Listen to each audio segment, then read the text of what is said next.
Olá, amigos do canal Nas Pegadas da História. Muito obrigado por mais uma vez você estar aqui no nosso canal. E se você de alguma maneira quer contribuir para que o nosso canal continue a produzir conteúdos de qualidade, veja aí na descrição como fazer. E não se esqueça, deixe o seu like, compartilhe esse vídeo com seus amigos. E se você ainda não é inscrito, se inscreva no nosso canal. Vamos para o vídeo de hoje. O vídeo que você verá a seguir está baseado no livro de Antônio Amauri Correia de Araújo, Lampião, Segredos e Confidências do Tempo do Cangaço. A fazenda Olho d'Água era de propriedade de Benedito de Sá Maranhão. A fazenda estava recoberta pelas trevas noturnas. Este latifúndio era pouco habitado naquele distante ano de 1918. No centro da Caatinga, um grupo de cangaceiros descansava de suas andanças e correrias. Era o grupo de Senhor Pereira e Luiz Padre que estava ali. Alguns parentes que acompanhavam os dois chefes na luta sangrenta que mantinham contra os seus inimigos, os Carvalhos, também estavam no coito.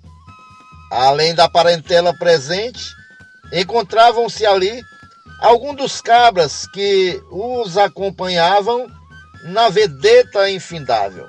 Como havia certeza de que estavam bem acoitados, sem nenhuma preocupação, com qualquer volante no rastro, os homens ficavam completamente à vontade. E alguns armaram rede nos galhos das árvores mais frondosas, cujos galhos dobravam-se e suas pontas vinham quase a tocar o chão arenoso. Outros aproveitavam duas árvores de troncos mais finos e amarravam em cada uma delas uma das pontas da rede com uma corda bastante forte, com um nó bem dado, para que não desatasse nos movimentos do embalo que a rede proporcionava. Refestelavam-se tranquilamente, pensando na vida, recordando as mulheres, as namoradas, lembrando dos tempos bons em que podiam trabalhar nas roças, cuidar do gado e participar das vaquejadas perigosas e barulhentas, ir aos bailes e às festas. Um dos que primeiro deitou-se numa rede foi Chiquinho Pereira, ou simplesmente Chiquito, como era conhecido o rapaz, cujo nome verdadeiro era Francisco Pereira Nunes. Vez por outra, as nuvens se afastavam uma das outras, deixando uma abertura que permitia que as estrelas brilhassem no céu e que a lua iluminasse aquele recanto da Caatinga, até que nova movimentação das nuvens impedissem que a luz da lua chegasse à terra. Foi num desses momentos em que a claridade da lua estava mais intensa, mais forte, que se ouviu um tiro de rifle. Escutou-se o disparo e a bala cortou a corda que segurava a rede num dos troncos, fazendo com que o despreocupado Chiquito desse com os costados no chão. Como que movido por uma mola única, todos tiveram uma reação idêntica e imediata. Pularam do lugar em que estavam, buscando as armas que numa fração de segundo encontrava-se apontada para os mais variados pontos. Os olhos perfurando a escuridão, procurando o esconderijo do agressor que atirara e tentando ver o lugar da emboscada. Viram então, com grande surpresa, que o rifle de Luiz Padre ainda soltava uma tênue névoa de fumaça e que estava voltado para os lados da rede, de onde caíra seu parente estatelado no chão. O luar refletia-se em sua calva e nos seus dentes brancos, perfeitos e alinhados, que eram visíveis através de um largo sorriso. A intenção manifesta de Luiz Padre fora de provocar um susto no parente e companheiros de luta. Uma brincadeira de gosto duvidoso.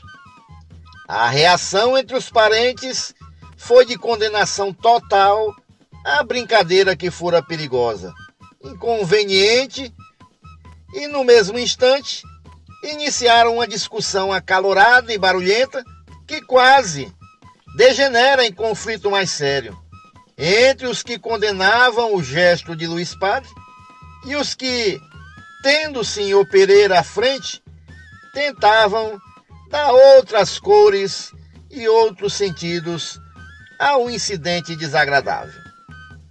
Enquanto um grupo que dizia que fora só uma brincadeira, que Luiz Padre jamais atentaria contra a vida de Chiquito, que dera o tiro só para ver a queda do companheiro e assistir a sua reação ao susto.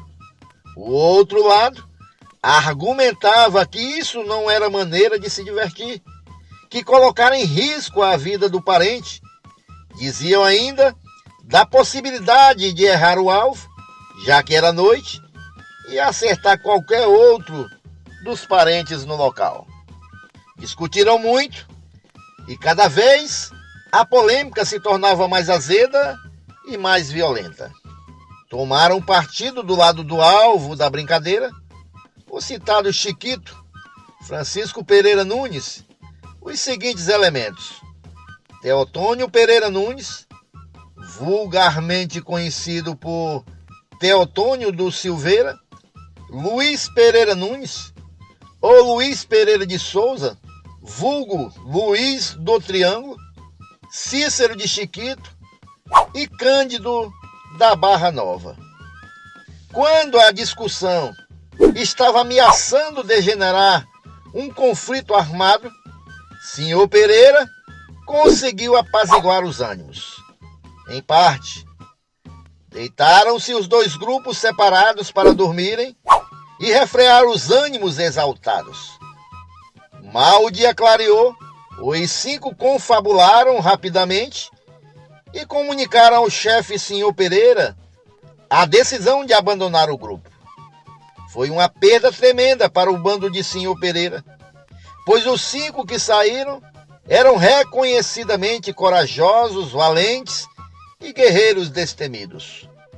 Logo em seguida, estes 5 homens procuraram o coronel Marcolino Pereira Diniz, dono da fazenda Abóboras, a quem já deveriam conhecer, visto que o mesmo sempre foi grande protetor de cangaceiros e era genro do famoso caudilho de Princesa, coronel José Pereira Lima, deputado estadual, latifundiário, a maior força política da região, através do qual entregaram-se à justiça. Foram condenados através de julgamento a cumprirem de 2 a 3 anos na casa de detenção do Recife. Mas já estava acertado para que logo um novo júri fosse realizado em Vila Bela, para que os 5 ex-cangaceiros saíssem livres, segundo o processo do coronel José Pereira Lima, que, embora sendo da Paraíba, tinha influentes amigos e aliados em Pernambuco.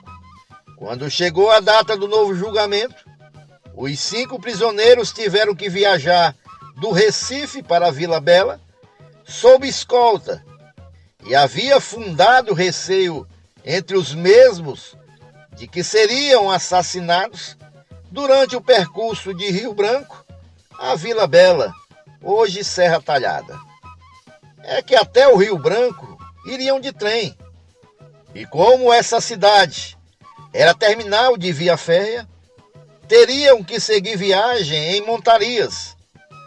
Os prisioneiros manifestaram sua preocupação ao coronel José Pereira Lima, e o mesmo conseguiu que a escolta fosse comandada pelo sargento Antônio Francisco dos Santos, porque ele era parente do coronel Antônio Andrelino Pereira, filho do segundo matrimônio do barão de Pajeú, sendo, portanto, o sargento uma pessoa de confiança dos Pereiras.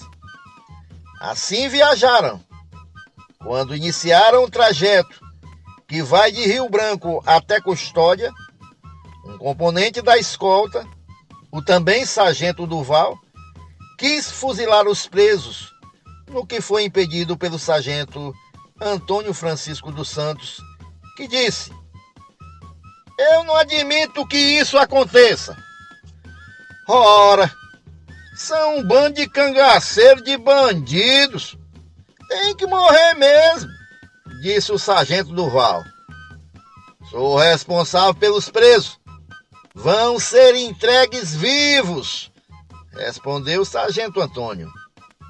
Impedido de executar os prisioneiros, o sargento Duval passou então a humilhá-los. O Duval estava montado em uma mula e andava para lá e para cá, para frente e voltava, e quando passava pelos prisioneiros dizia: "Eu hoje estou sentindo um cheiro de sangue. Eu gosto de almoçar ou jantar sangue quente. O devedor e o prisioneiro não têm voz altiva. As forças maior combate as menor. A lei é do mais forte. Quem pode mais chora menos." Sargento Duval fez de tudo para provocar uma reação dos presos.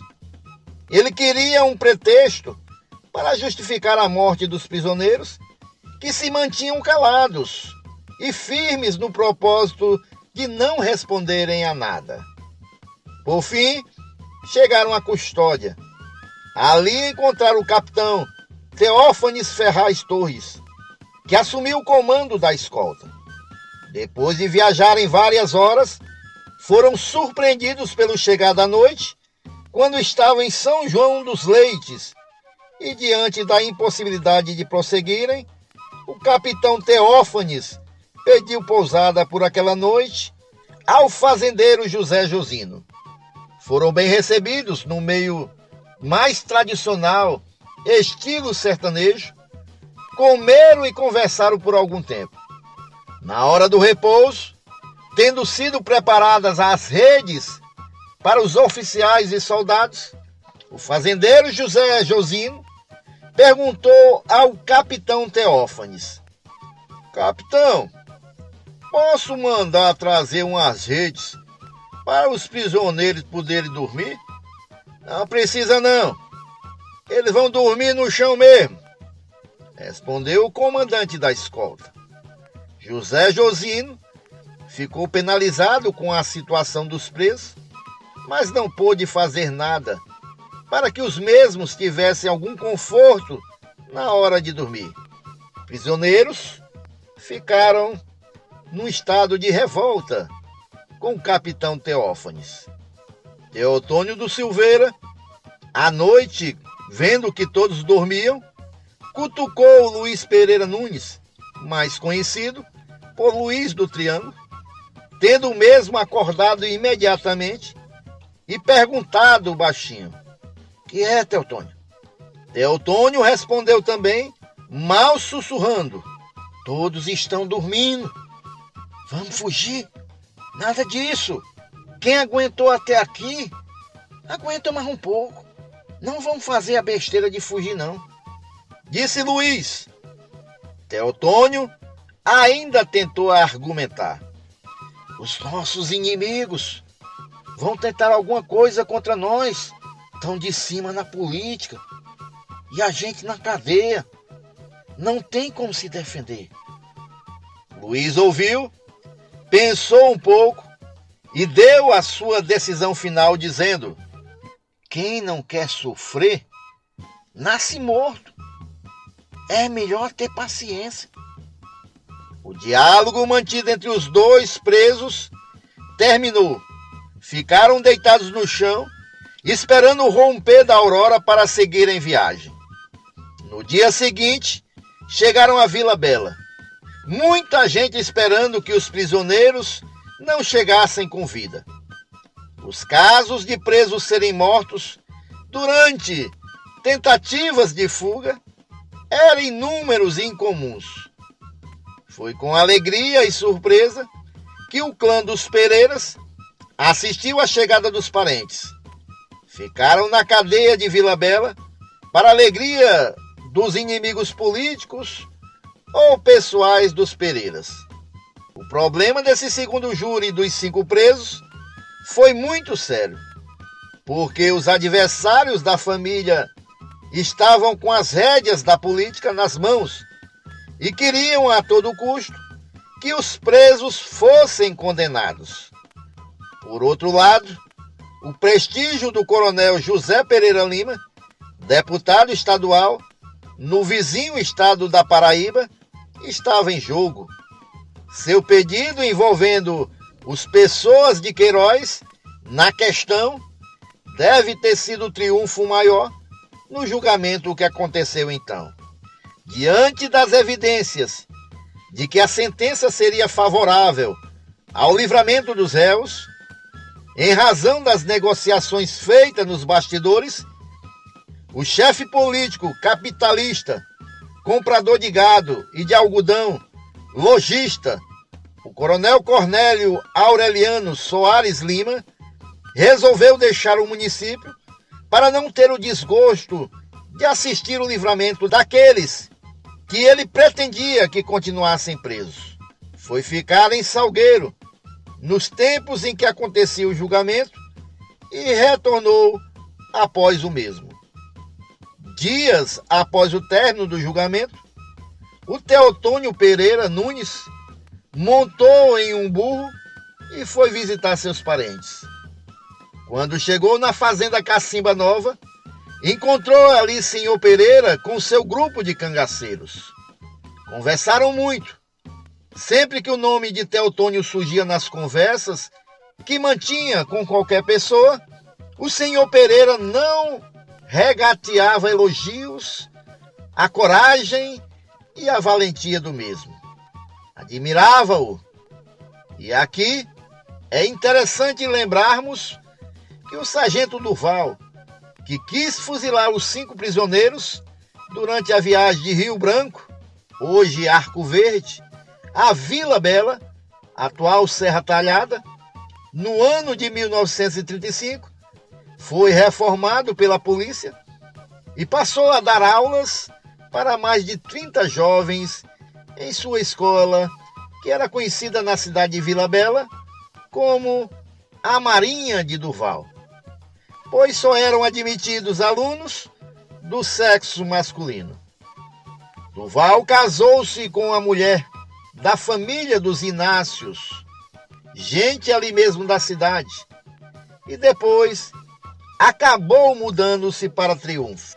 Por esse tempo, estava também morando em Triunfo o Teotônio Pereira Nunes, vulgo Teotônio do Silveira. E, estranhamente, os dois tornaram-se amigos. Passeavam pelas ruas e praças sem jamais relembrarem o passado tumultuoso vivido por ambos.